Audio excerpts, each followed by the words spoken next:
Hello and welcome to my GTNH playthrough. It is September 30th, and let me start this craft real quick and we'll talk about what I got done today.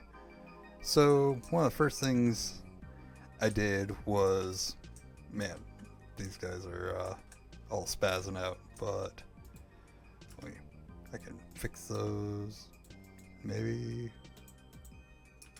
Alright, never mind.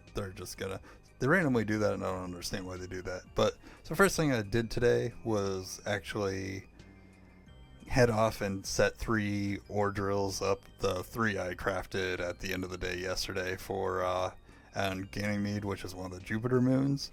The reason I did that was because right before I took care of that, I ended up setting up all my patterns for the assembly line to be able to craft that guy, and realized I was short on graphite, which decided to take a look around and we go graphite heat.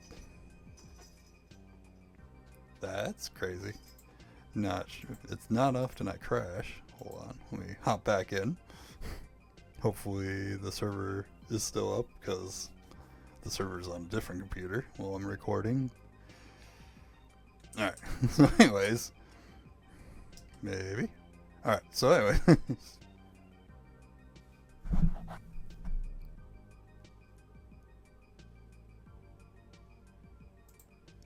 I guess I won't try to click on that at the moment, and I will figure that part out later.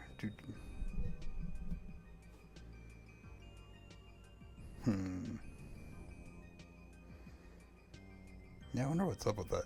Anyways, so if I were to open that without the game crashing, what I would be telling you is I looked at the ore, different ore veins. Specifically, I was looking at diamond, and there's diamond veins on this planet here, or this moon, Ganymede. Decided to go there, drop those off. Figured it's a little denser. Plus, it has a couple of cool other ores around. So, it has ilmenite, palladium, a few others that just a little extra benefit for mining the diamond there versus on the overworld. As you can see, they all show offline in really large text. All of them are out of drilling or out of resources. They've all completed their stuff, so at some point I will go back and move all these guys. I'm not sure if I'll drop another one on Callisto because I don't think that I need that much of the ice stuff. I know I need it for the tier 4 ingot when I was looking ahead, but that is something we'll see. I probably will do one more run on one of the ice veins just to make sure I'm good and don't run into resource issues later. But then these other 3 on Sears, I'm kind of tempted to move over to the asteroids because the asteroids have pure Naquata veins. But I haven't actually gone to the asteroid, so I don't know if it's going to be something like the end dimension where it's really tiny sections and not worth dropping a miner on. So I think before I go grab these, I might actually go to the asteroids first, see what they look like, and then hop back over to Sears and just depending on how they look, decide what to do with the plants there. So like I said, I set up the patterns for the assembly line, which I did end up crafting all of that. Hop down here. So not sure why I didn't think about using one of the upper floors when I did this, but I decided down here would be where I do the assembly lines. I think my thinking is at some point I probably will have a ton of those assembly lines because they only hold so many per craft, and then even eventually you have to do like some multi-block apparently to hold more patterns, and I might just expand it underground under this way, which I have plans for this area specifically, but those are a long way away, so but expanding in the underground in that direction will not impact any of those plans specifically. So I did clear out this area.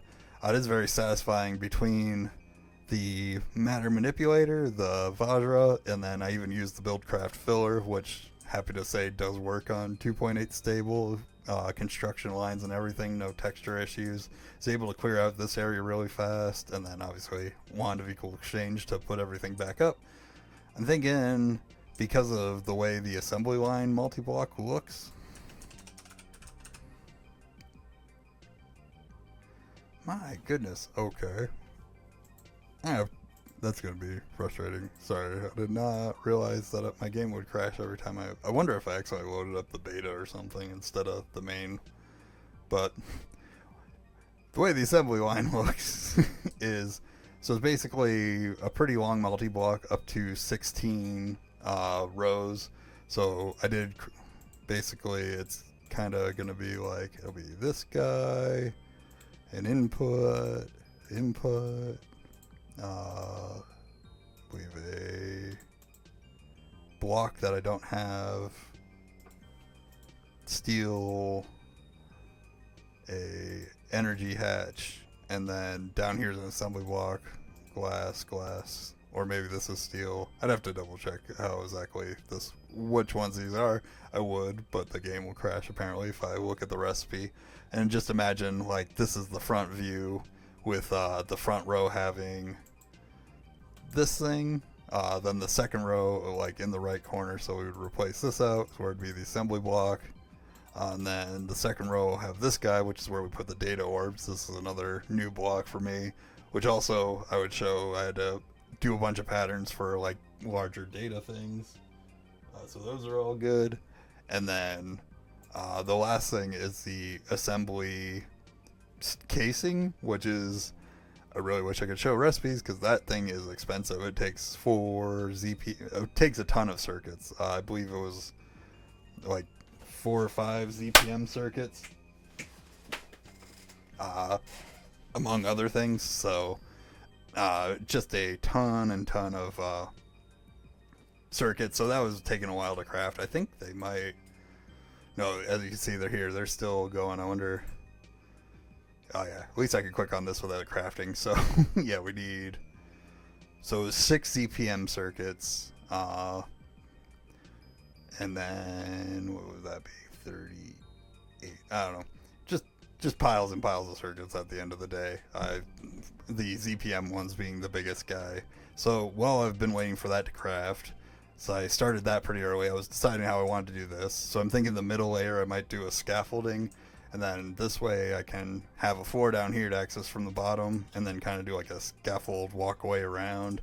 I did craft up a new one of the Lapitron super batteries to drop down here to power all these guys locally, as well as I did actually do the next tier of Lapitron battery and crafted that guy. If I go into, where's the block? Not here. Oh, I left it over at the nuclear reactor. But so I did, basically there's I have the ability to craft the IV tier. I think technically I have the ability to craft the LUV tier of Lapitron as well, but while I was waiting on everything to craft, I did do a bunch of cleaning up around the base. Sorry, my flying is terrible there. Including moving my goal line. So this is like my more long-term goals. So I need to set up a primary larger Lapitron battery over in the nuclear area, as well as another nuclear setup to go with it, which I do have everything crafted for that. I just need to take the time to put it up. I need to set up the assembly line down there to get the LUV components. Then once I have these, upgrade a bunch of the industrial apiaries, especially the ones where I've been struggling with resources, and that'll be good. And then this my kind of goal to help me move me along and just kind of keep me crafting. I like to have like a crafting goal, and then you kind of learn some of the stuff along the way, or like, oh, I need to set up this X, Y, and Z. Is I really want the quantum armor, which I believe is available in LUV. I could be wrong, but looking around, I think I should be able to do everything to get this guy, and that'll be real exciting. And then I set up this for like more short-term stuff. So I want to set up a Naquata EVF that's dedicated to it, because the current recipe is I have to do the thing where I take 2 dust, make it into 1 nugget, and then fluid extract those nuggets, and then reform them into a single one. And each one of those nuggets, so you need 9 for an ingot, is 96 seconds a pop, so very slow. I need to move my miners. Like I said, this is like real short-term things, and then set up the assembly line. The quest book refers to it like that, so I thought that was funny. I also, because I am processing so many ores, finally took the time and set up all these input buses right, so all this stuff is fully moving. I am going through a lot of these resources. I mean, I have a ton of backup to get through still. Like you see, I've got just piles of like silly things that sucks that I'm gonna have to waste time to go through, like core and whatnot. But at least they're all rolling now, so eventually they'll get caught up, especially with some of the miners off at the moment. But I'm not too worried about if they get fully caught up. But I've got it basically set all these up with ore dictionary cards. And actually, just for my own like sanity, I did my ore dictionary stuff in a separate notepad document and then just copy pasted them in. That way too, if for some reason I accidentally break this, I can just copy paste it instead of having to retype everything, etc. And where I'm backed up mostly is with purified ore, so I just dropped a second one of these guys. I think eventually I'll duplicate or multiply all this stuff even more, but didn't want to talk about this guy real quick. I basically went the route of, I put a bunch of different input buses on here. I went with IV input buses just for the extra storage, and using storage buses with a higher priority than that drive over there. And then you can click on all these input buses with a screwdriver that make them only accept valid recipes. So basically, once the ore washing plant processes the crushed ore, it'll either go to the macerator or this guy. It'll try to push all those items here first, because I don't have like the ore processing plant outputting to the macerator. Technically outputs back to the network and then the network into the next step. But now this is treating the next, like instead of that, it's just treating this like their network storage. And I did 5 buses so that it would get caught up, or in theory should stay caught up, but we'll see. If it ever gets back up, I'm not too worried about it. Most of the stuff that I for sure want processed on the large sifter are things that are already taken care of by bees, and I have plenty of, with the exception of diamond. This was all. I did also finish up setting up here and having on craft my osmium, which I'm surprised that's not running, and osmiridium. I ended up, because it was just staying, this vacuum freezer was staying so vacked up, I ended up setting down a single vacuum freezer for each one. So there's iridium, osmium, osmiridium, palladium, and the ruridite ingots. So all these guys should in theory never clog up the other ones, because for example I get a much higher throughput of iridium, and just I have plenty of iridium, so I didn't want that blocking osmiridium, for example. And then I did use input buses to craft these. Since my iridium stays caught up, I kind of went with this little setup for the osmiridium, so my osmium does not stay caught up. So for the moment, what I have going on is this recipe, and if you look at it, it's made with 1 osmium dust and 3 iridium ingots.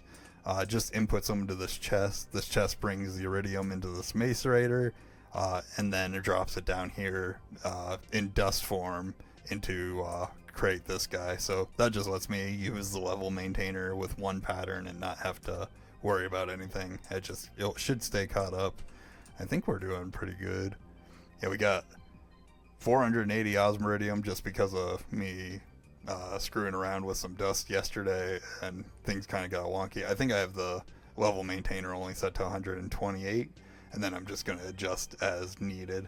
And then actually my osmium, I could probably up that a little bit, but I'm not too worried about that right now.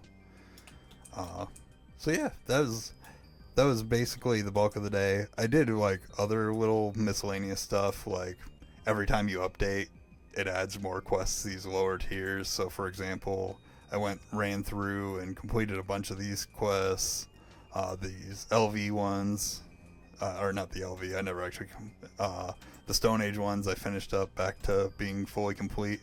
And same with So It Begins, because you do actually get one little extra quest there. And the Steam Age one, I was going to do that, but I didn't really feel like knocking out these 5 right now. It was a little more work than I was. I had other things that I wanted to focus on, so I'll come back to those.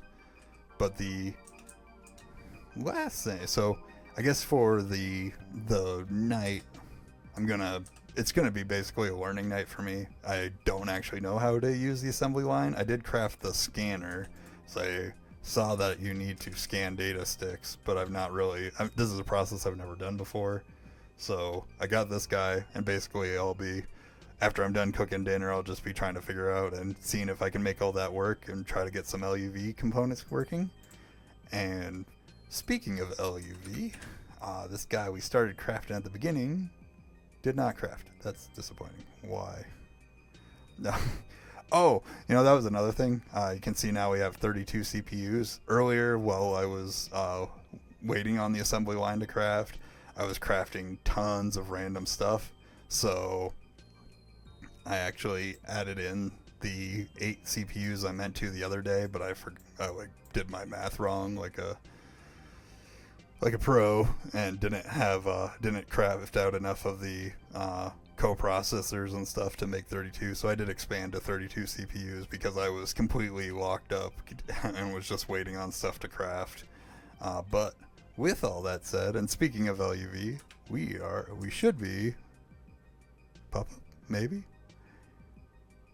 Oh, wait, what? I think this is the wrong one. Machine casing, machine hull. Well, I was trying to do a bit, but I clicked on the wrong one to craft. Machine hull. Well, here we go. So with all that, we are now or at least cracked into LUV. I'll say we're in LUV proper once I get the assembly line up and running and understand how all that works. But that's for future me tonight's problem to work on. But I appreciate you guys for watching. I hope you enjoyed the video, and I will see you tomorrow. Goodbye.